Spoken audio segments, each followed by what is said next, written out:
Start कैसे हुआ था ये बड़ा इंटरेस्टिंग है। मेरे पास एक अननोन नंबर से मैसेज आया था और ये वो टाइम था जब पैकेजेस हुआ करते थे और लोग फ्री होते थे तो कॉल्स भी करते थे, लॉन्ग जो उसमें दोस्तियां होती थी वो भी हो जाती थी लंबे अरसे के लिए।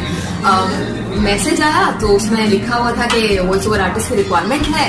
मैंने कॉल किया उस नंबर पर और मुझे लगा कि मुनासिब है। अम्मा से डिस्कस किया, अम्मा ने कहा कि अपने भाई के साथ जाओ और जाकर ऑडिशन दे दो। भाई के साथ गए, ऑडिशन दिया। जो पहला ऑडिशन दिया ना तो वो इस पर्सपेक्टिव से दिया कि ऑडिशन दे रहे हैं। जब ऑडिशन हो गया तो उन्होंने कहा एक एपिसोड पे ऑडिशन दे लिया है और ये ओके है, अब दूसरी एपिसोड रिकॉर्ड करें।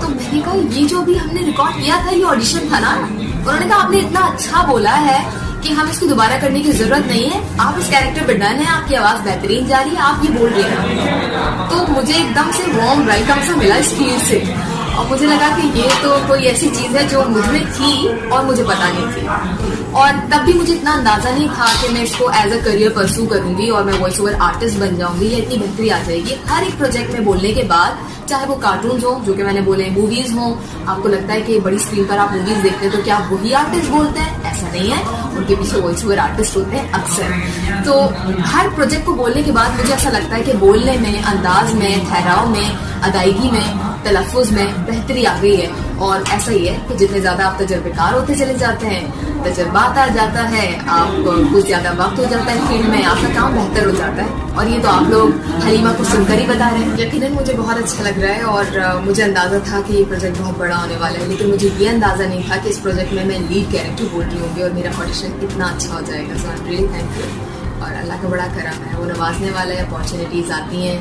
ये आप पर होता है कि आप उन अपॉर्चुनिटीज को कैसे लेते हैं, आप उनको वैल्यू देते भी हैं कि नहीं।